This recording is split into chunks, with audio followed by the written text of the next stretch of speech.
시간 다 같이 말씀을 보시겠습니다. 예레미야 17장 7절과 8절 말씀을 합독하시겠습니다. 예레미야 17장 7절과 8절 말씀입니다.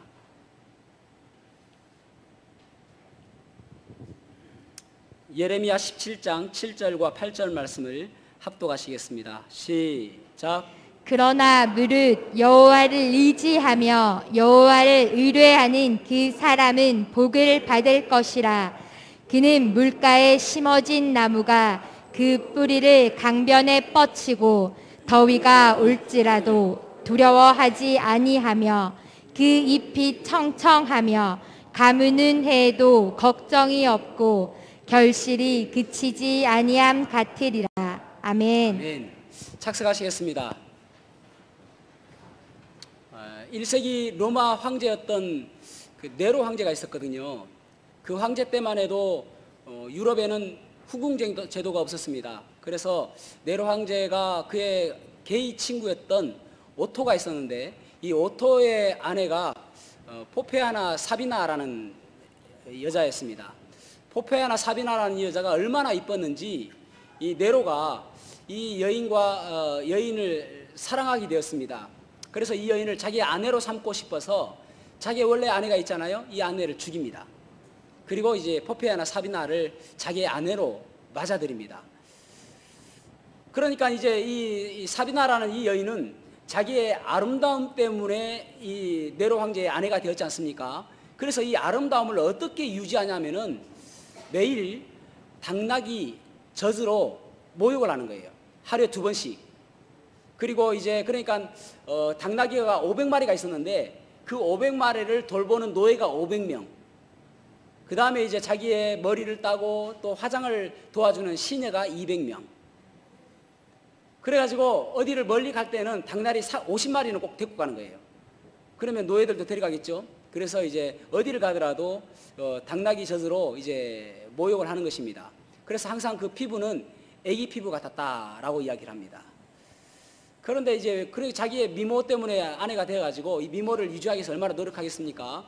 그런데 결국은 이제 네로 황제의 지팡이 있잖아요. 왕들이 찾고 있는 지팡이. 그 지팡이를 떨어뜨렸다라는 것 때문에 발로 차여가지고 죽습니다.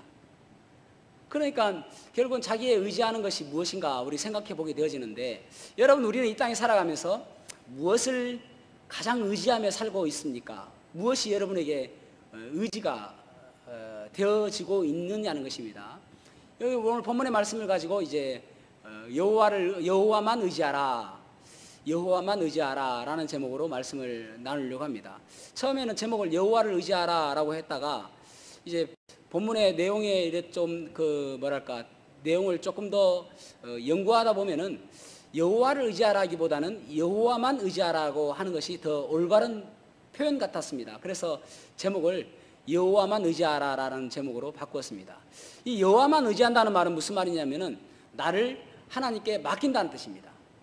그러니까 내 생명을 맡기고 내 삶을 맡기고 나의 모든 것들을 하나님께 모두 맡긴다는 말입니다.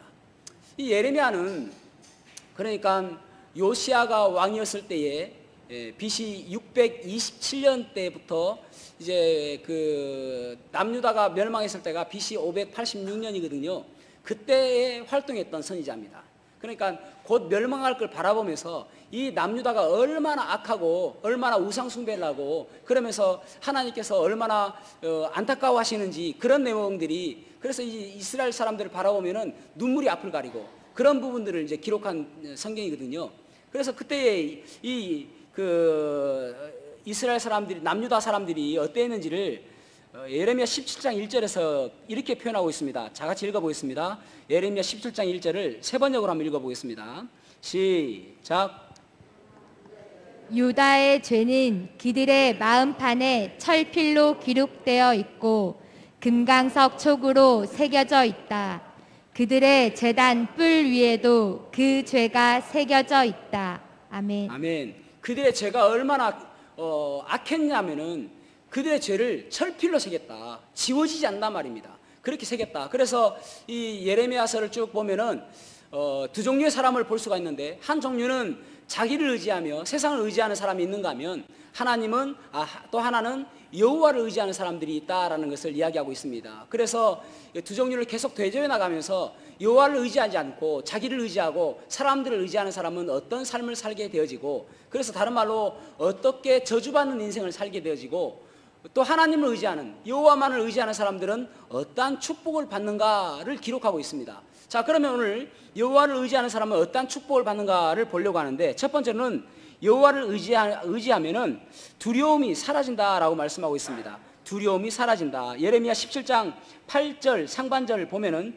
그는 물가에 심어진 나무가 그 뿌리를 강변에 뻗치고, 그러니까 나무가 심어져 있는데 그 뿌리가 강변에 뻗치고 있다라는 말입니다. 더위가 올지라도 두려워하지 아니하며. 아멘. 그러니까 아무리 더위가 와서 모든 것들이 메마르고 모든 것들이 다 불에 탄다 할지라도, 불볕더위에 탄다 할지라도 그 나무만큼은 아주 잘 청청하며 잘 자란다, 그렇게 말씀하고 있는 것이거든요. 그러니까 여호와를 의지하는 사람은 두려워할 것이 없다. 하나님께서 그 모든 것들을 영양분을 공급해주고 물을 공급해주고 그렇게 한단 말입니다. 그러니까 이스라엘 사람들은, 여러분, 이스라엘은 하나님께서 비를 내려주지 아니하시면 그들은 살 수 없었습니다. 그러니까 그만큼 사막이기 때문에 비가 없이는 살 수 없잖아요. 그래서 하나님만 의지하면 살아야 되거든요. 그러니까 그들은 바알신을 섬기는 이유가 무엇이냐면은, 바알신은 풍요의 신이거든요. 농업의 신입니다. 그러니까 바알신을 섬기면 뭔가 풍요롭게 될 것이다 싶어서 이제 사람들 보니까, 이웃 나라들을 보니까 바알신 섬기니까 저 나라가 풍요롭게 되어지고 풍년이 오네. 그래서 자기들도 이제 바알신을 섬기게 되는 거예요. 그런데 여러분, 하나님만이 모든 것들을 다 관여하시는 분이잖아요. 그래서 그 하나님께서 하나님만 의지하면은 너희들 나무가 마치 무더위가 올지라도 걱정하지 않을 정도로 강가에 뿌리가 내려져 있는 그런 나무와 같다. 여러분, 우리가 인생을 살아보면은 어디 그 무더움 같은 그런 역경이 없을 수가 있습니까? 어디 절망 같은 세월이 없을 수 있습니까?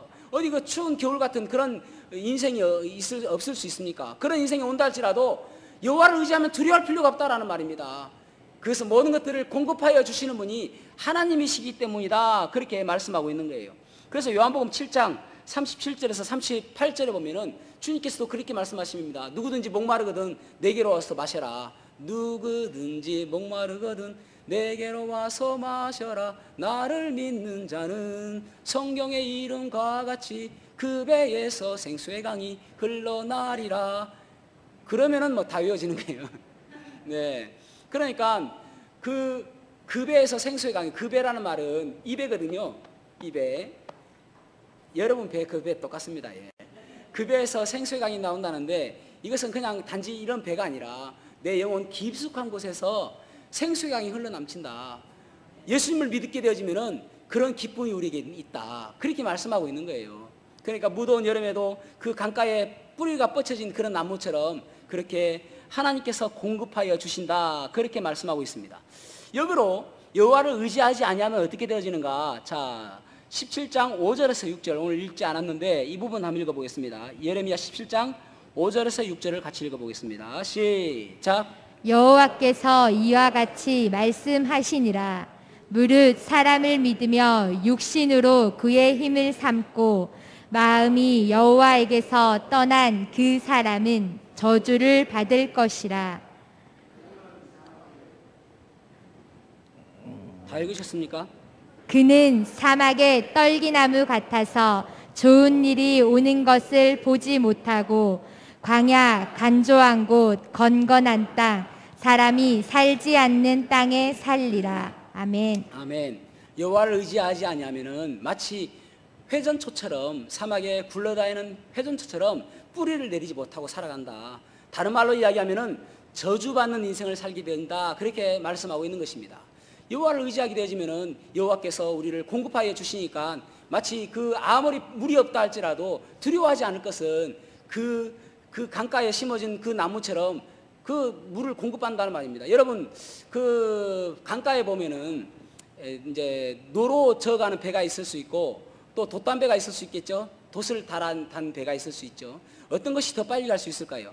보면은 우리가 마치 노를 저어서 가는 배가 더 빠를 것처럼 보여지잖아요. 그런데 바람만 불면은 이렇게 노를 젓는 배는 뭐 비교할 수 없을 정도로 돛을 단 배가 더 빨리 갑니다. 바람만 불면은. 그와 마찬가지로 하나님께서 하나님을 의지하는 사람은 그런 축복을 주신다. 그렇게 말씀하고 있는 것입니다. 왜 그렇습니까? 하나님은 우리를 사랑하시기 때문에. 그렇죠? 여러분, 저는 제 아내를 사랑합니다. 그래서 제 아내가 무엇을 요구한다 할지라도 못 줄 것이 없습니다. 사랑하니까. 그래서 사랑은 크기가 있는 것이죠. 예를 들어서 저와 별로 상관이 없는 사람도 주님께서 사랑하라고 하셨으니까 사랑하겠죠? 그런데 그 사람이 나에게 무언가 무리한 요구를 하게 되지면은 들어줄 수 없잖아요. 그런데 로마서 8장 32절을 보면은 그렇게 말씀하고 있죠. 자기 아들을 아끼지 아니하시고 우리에게 모든 것을 너희에게 모든 것을 주시니가 어찌 그 아들과 함께 모든 것을 우리에게 주시지 아니하시겠느냐.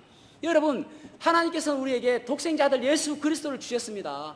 하나님께서 우리를 얼마나 사랑하시는가. 요한복음 3장 16절 하나님이 세상을 이처럼 사랑하사 독생자를 주셨으니 이는 저를 믿는 자마다 멸망치 않고 영생을 얻게 하려 하심이니라. 하나님께서 우리를 사랑하셨는데 어떻게 사랑하셨는가, 얼마나 사랑하셨는가. 독생자 아들 예수 그리스도를 우리를 위해서 이 땅에 주시기까지 사랑하셨단 말씀이에요. 그러니까 그 아들을 주셨는데 우리에게 그 어떤 것을 우리에게 주시지 않겠느냐. 아들과 함께 모든 것들을 우리에게 주시겠다라고 말씀하시는 것입니다. 그 하나님께서 우리에게 계시기 때문에 우리는 아무리 어렵고 힘든 절망 가운데 있다 할지라도 소망 가지고 살아가야 된다. 그렇게 말씀하고 있는 것이잖아요. 그죠? 그래서 우리가 그 어려운 가운데 있어도 우리가 두려워하지 않아야 된단 말입니다. 두 번째로는 여호와를 의지하는 자에게는 소망 가운데 살게 하신다라고 말씀하고 있죠. 자, 중반절 읽어보겠습니다. 17장 8절 중반절 시작. 그 잎이 청청하며 가무는 해에도 걱정이 없고. 아멘. 아멘. 여기 청청하다라는 말은 푸르다라는 말이죠. 소망이 있다라는 말입니다. 절망스럽지 않다라는 말입니다. 그러니까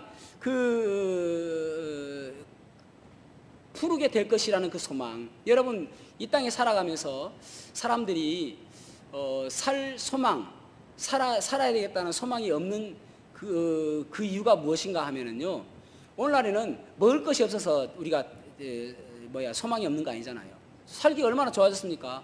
근데 옛날에만 해도 참 우리가 부모님들이 농사 지으면서 때로는 자녀들을 위해서 소 한 마리밖에 없는데 소 팔아가면서 자녀들 교육시키잖아요. 그러면서도 살지 않습니까? 왜 그렇습니까? 아무것도 없다 할지라도 내 자녀가 잘 될 것이라는 소망. 그런 게 있잖아요. 단칸생빵이 살아도 그래도 소망이 있었지 않습니까? 그런데 오늘날에는 그 소망이 사라진 시대에 살아가고 있습니다. 여러분, 사람이 먹을 것이 없으면은 못 먹으면 40일은 버틸 수 있다고 그러죠. 사람이 물을 마시지 못하면 7일은 버틸 수 있다고 그러죠. 사람이 숨을 못 쉬면은 3분간은 버틸 수 있다고 그러죠. 그런데 소망이 없으면은 1초도 못 버틴답니다. 그런데 이 시대, 현 시대에 살아가는 많은 사람들이 소망을 잃어버리고 살고 있습니다. 지난주에 매스컴을 통해서 조윤아 어린이 실종 사건을 우리가 보았지 않습니까? 얼마나 안타까운지 몰라요. 그래서 결국은 그 차가, 가족이 다 탄 차가 바닷가에 빠져서 바닷가 10m 밑에 빠져 있었다고 그러지 않습니까? 그래서 타살의 흔적은 없고, 추측해보기는 수면제 처방을 받았다는 거 보니까 아이에게 수면제 먹여가지고, 그래서 보통 그 아이 또래 같으면은 엄마가 업고 가면은 잠 깨서 좀 이렇게 팔에 힘이 있을 텐데 팔이 축 늘어진 거 보니까 아이에게 수면제를 먹인 것 같다. 그렇게 이야기하고, 결국은 아빠가 1억 5천의 부채가 있었다고 그러죠. 그리고 최근에 또 어떤 투자했는데 2천만 원 손해봤다고 그러죠. 그래서 결국은 극단적인 선택을 했다. 그렇게 추측을 합니다. 아직은 부검이 정확하게 안 나왔기 때문에 정확하게 모르겠지만은 참 그거 보면서 너무나도 안타까웠습니다. 아니, 왜 그렇게 선택을 했을까?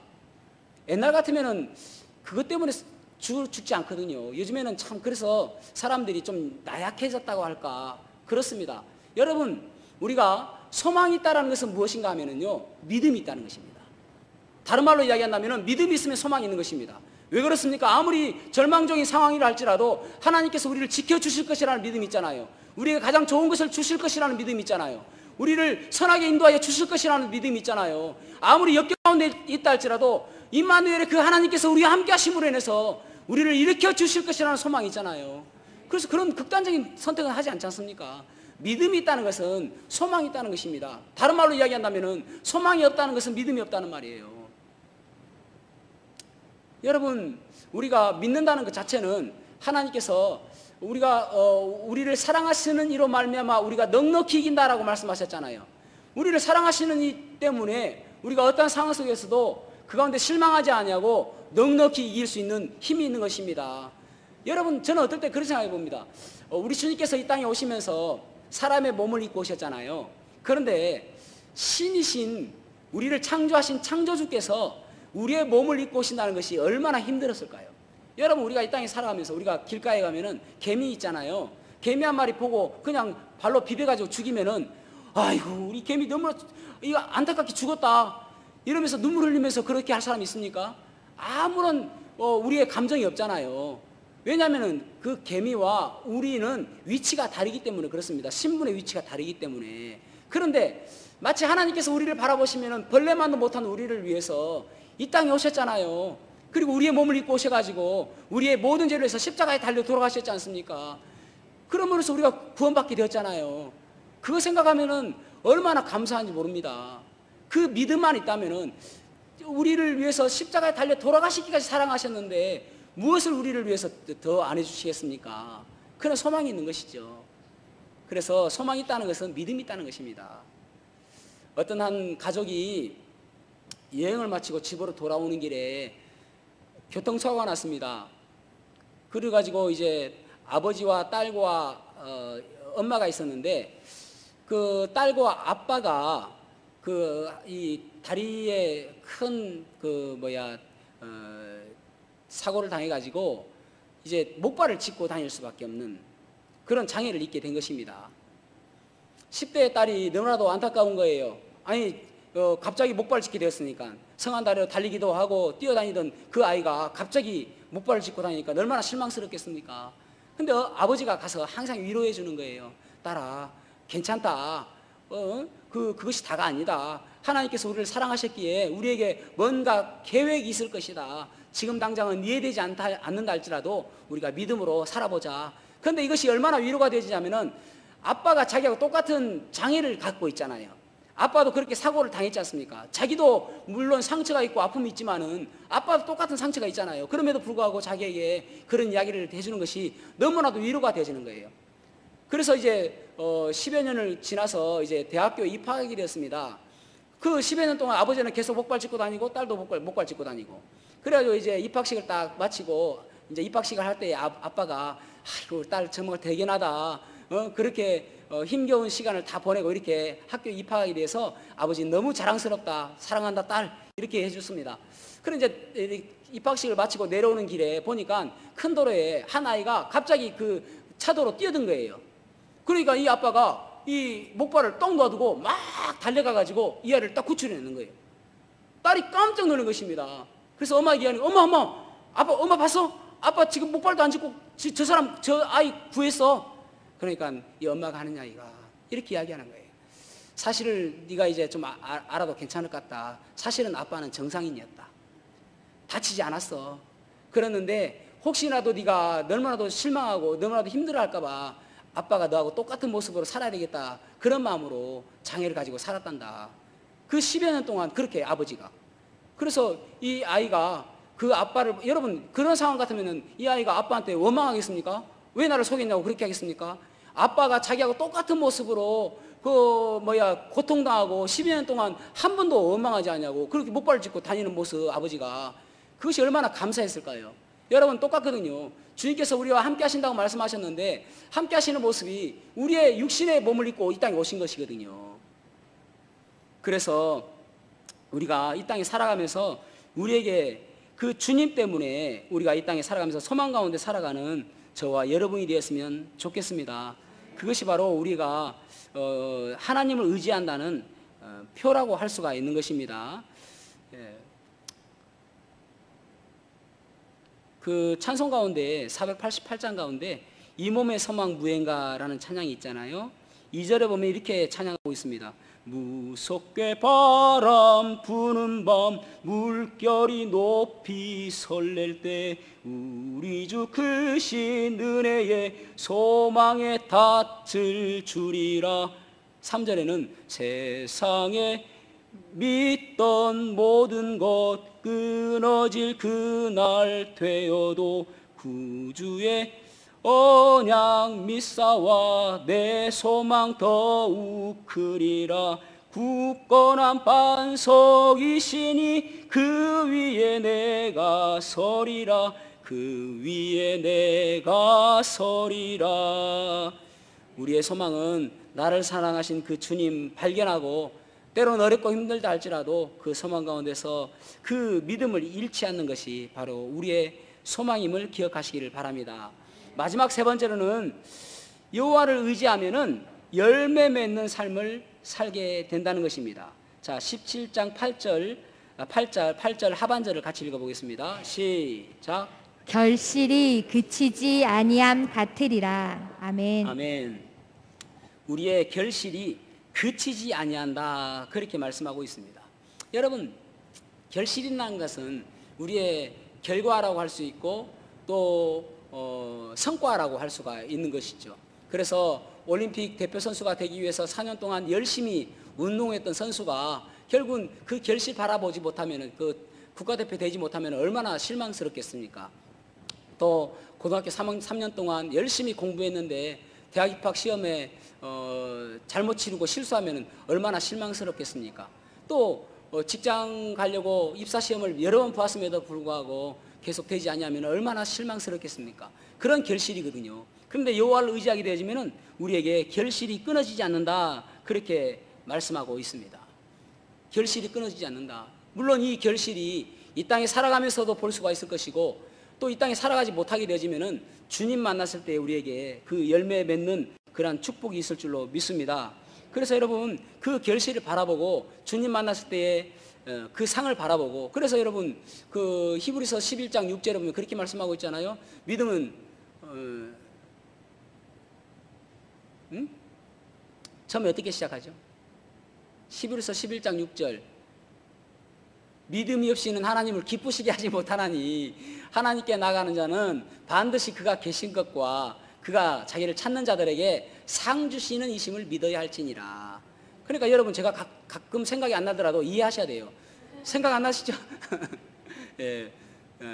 주님께서 계시고 또 우리에게 상 주실 분이심을 믿는 믿음으로 나아가는 것, 그것이 믿음이다. 여러분, 우리가 참 이 땅에 살아가면서 주님 만났을 때 어떤 축복을 받게 되는가, 그것을 바라보고 살아가는 거예요. 많은 사람들이 한 번은 결단할 수 있겠죠. 한 번의 예배는 결단할 수 있고, 한 번 내가 하나님께 믿음으로 살아야 되겠다 결단할 수 있겠죠. 그러나 이 한 번이 아니라 주님 만났을 때 내가 어떤 모습으로 주님께 평가받는가, 그 모습이 우리에게 있어야 되는 것이죠. 오늘날 많은 사람들이 외로운 가운데 있죠. 고독 가운데 있다고 그러지 않습니까? 그런데 외로움과 고독에 대해서 여러분 생각해 보셨습니까? 외로움과 고독은 어떻게 다른가?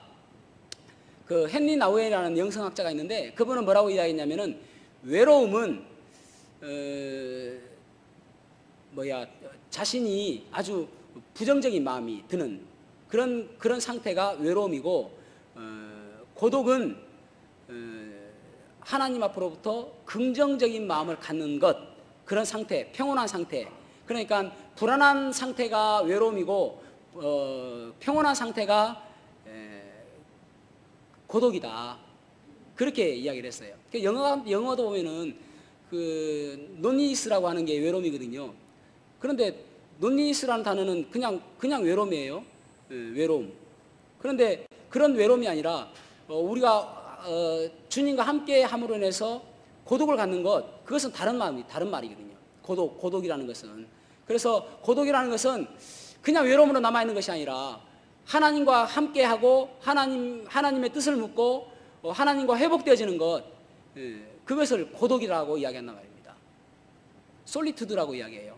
솔리투드. 그러니까 고독이라는 말은 하나님의 음성을 듣는 것, 그리고 다른 말로 우리가 무엇이라고 이야기합니까? quiet time, 큐티라고 이야기하잖아요. 그 시간에는 여러분, 아이들이 어렸을 때는 외로움, 그러니까 혼자 있는 것을 엄청 불안해하잖아요. 손 놓치는 거, 엄마의 손 놓치는 거 불안해하거든요. 그런데 어느 순간이 되어지면은 이 아이들이 자기 방에 들어가고 문 잠그고 인단 말입니다. 고독 속으로 들어간단 말이죠. 그것은 어떤 의미냐면은 이제 컸다는 말입니다. 성숙했다는 말입니다. 혼자 고독 속에 들어간단 말입니다. 이런 것이 이제 혼자 고독으로 있는 것이 아니라 외로움은 자기가 이것을 외로움을 해결하려고 막 노력한다고 해서 외로움이 해결되는 게 아니거든요.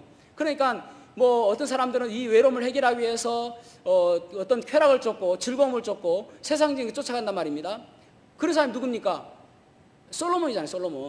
솔로몬은 원래 처음에는 시작이 좋았잖아요. 처음에 1,000번제를 드리고 그래서 하나님께서 솔로몬을 축복하셔가지고 무엇을 들어줄까 하니까 솔로몬이 나에게 지혜를 주십시오라고 하잖아요. 그래서 하나님께서 기뻐하시고 그에게 지혜를 주시잖아요. 그런데 점점 위에 가니까 외로워지는 거예요.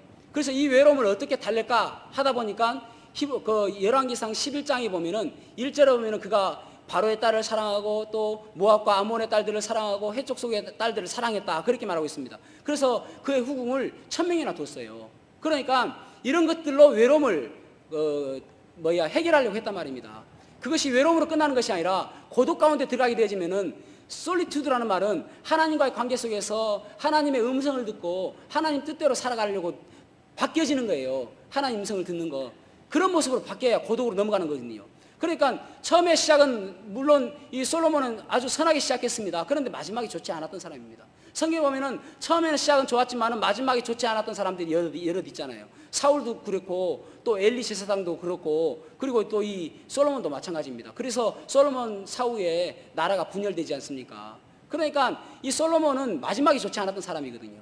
여러분 우리가 처음에는 열정적으로 우리가 믿음으로 살아야 되겠다. 하나님께서 기뻐하신 모습대로 살아가야 되겠다. 그렇게 결단하는데 정말 마지막까지 우리가 하나님께서 기뻐하신 모습대로 살아가고 있는가? 결국은 솔로몬은 있잖아요.